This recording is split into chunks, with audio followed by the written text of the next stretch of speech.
தொட்டு தொடரும் ஒரு பட்டு பாரம்பரியம். ராஜ்மஹால் சில்க்ஸ் மதுரை.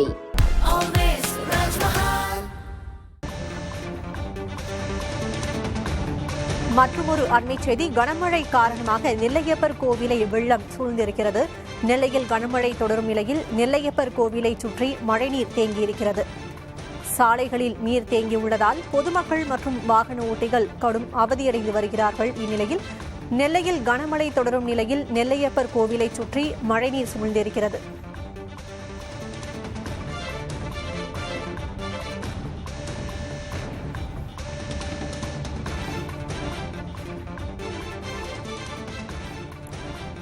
கூடுதல் விவரங்களை வழங்குவதற்காக செய்தியாளர் பிரசன்னா இணைந்திருக்கிறார். பிரசன்னா, நெல்லையில் கனமழை தொடர்ந்து கொண்டிருக்கிறது. பல்வேறு பகுதிகளில் மழைநீர் சூழ்ந்திருக்கிறது. அரசு மருத்துவமனை, வீடுகளை சுற்றியும் மழைநீர் சூழ்ந்திருக்கிறது. தற்போது நெல்லையப்பர் கோவிலை சுற்றியும் மழைநீர் சூழ்ந்திருக்கிறது. அந்தந்த பகுதிகளில் நிலவரம் என்ன?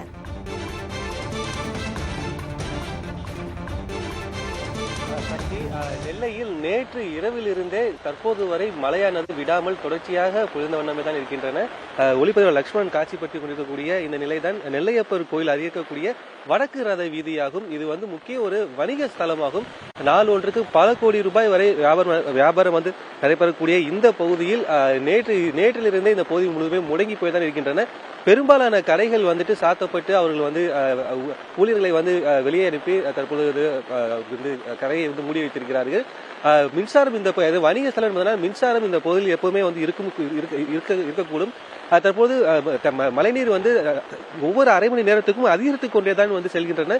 இந்த பகுதியில் போதிய அந்த மழைநீர் வடிகால் வசதி இல்லாத காரணத்தினால் இந்த பகுதியில் இந்த மழைநீர் வடிந்து செல்வதற்கு பல நாட்கள் ஆகும் என்கின்ற விஷயத்தை இந்த பகுதி மக்கள் சொல்லியிருக்கிறார்கள். இது சம்பந்தமாக பேசுவதற்கு இங்க இருக்கக்கூடிய வணிகத்துறை சார், இப்போ திருநெல்வேலியில் மழை நேற்றுல எப்படி பெஞ்சிட்டு இருக்கு, மக்களோட இயல்பு வாழ்க்கை எந்த அளவுக்கு பாதிக்கப்பட்டிருக்கு? பார்த்தீங்கன்னா நேற்றிருந்து பெஞ்சிருக்க அந்த கனமழையினால இந்த நெல்லை டவுன் ஏரியாவில் இது ஒரு முக்கியமான வணிக நடக்கக்கூடிய ஏரியா. இந்த இடத்துல அதிகமான மழை பெஞ்சனால மக்கள் இயல்பு வாழ்க்கை ரொம்ப பாதிக்கப்பட்டிருக்கு. இங்க மழை நீர் அதிகமாக தேங்கிட்டு இருக்கு. இந்த மழை நீர் வடிந்து போவதற்கான வடிகால் கால்வாய் ஒன்று நாங்கள் மாநகராட்சியிட்ட கேட்டுட்டு இருக்கோம். மக்கள் அதிக நாள் கோரிக்கையாக இருக்கு. இது மாநகராட்சி எங்களுக்கு ஏற்படுத்தி கொடுத்தா சீக்கிரமா அது ஏற்படுத்தி கொடுத்தால் மக்களுக்கு ஒரு நன்மையாக இருக்கும் என்பதை இந்த செய்தி மூலமா நாங்கள் தெரியப்படுத்திக் கொள்கிறோம். சக்தி, அதே போல் நெல்லையை பார்த்தோம்னா நெல்லை பேருந்து நிலையம், அரசு மருத்துவமனை, ரயில்வே ஜங்ஷன் போன்ற அனைத்து இடங்களிலுமே வெள்ள நீரானது அதிக அளவு சூழ்ந்திருக்கின்றன. பெரும்பாலான இடங்களில் மின்சாரம் பாதுகாப்பு காரணமாக மின்சாரம் துண்டிக்கப்பட்டிருக்கின்றன.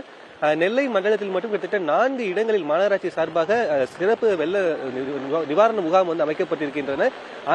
பெரும்பாலான பகுதியில் இருக்கக்கூடிய தாழ்வான பகுதியில் இருக்கக்கூடிய அனைத்து பகுதியிலுமே வீட்டுக்குள் மழைநீரானது புகழ்ந்திருக்கின்றன. நெல்லையில் வரலாறு காணாத அளவுக்கு இந்த மழையானது தற்பொழுது பெய்து இருக்கிறது என்கிற இந்த பகுதி மக்கள் சொல்லியிருக்கிறார்கள்.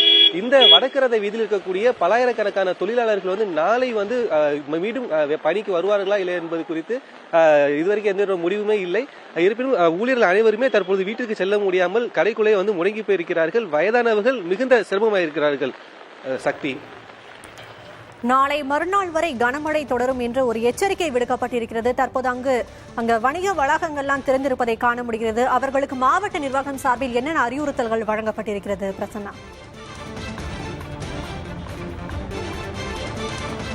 சக்தி, அதாவது நெல்லை மாவட்டத்தில் நாளை பள்ளி கல்லூரிகளுக்கு விடுமுறை விடப்பட்டிருக்கின்றன. அதில் குறிப்பாக முக்கிய அந்த வணிக ஸ்தலங்கள் இருக்கக்கூடிய பெரிய பெரிய கடைகள் இருக்கக்கூடிய ஊழியர்களை பெரும்பாலானோரை பணிக்கு அழைக்க வேண்டாம், மிகவும் குறைந்த பணியாளர்களை வைத்து மட்டுமே வியாபாரம் செய்ய வேண்டும் என்கின்ற ஒரு அறிவுறுத்தலை மாவட்ட நிர்வாகம் கொடுத்திருக்கின்றன. இருப்பினும் இன்றே பார்த்தோம்னால் நேற்றிலிருந்தே கனமழை பெய்து வந்த சூழலில் பலாயிரக்கணக்கான தொழிலாளர்கள் இங்க இருக்கக்கூடிய இந்த வணிக வீதியில் தொழிலுக்கு வந்திருக்கிறார்கள். தற்பொழுது அவர்கள் பணிக்கு முடிந்து வீட்டுக்கு செல்ல முடியாத சூழல் தான் தற்பொழுது காட்சியில் நம்ம பார்த்துக் கொண்டிருக்கிறோம்.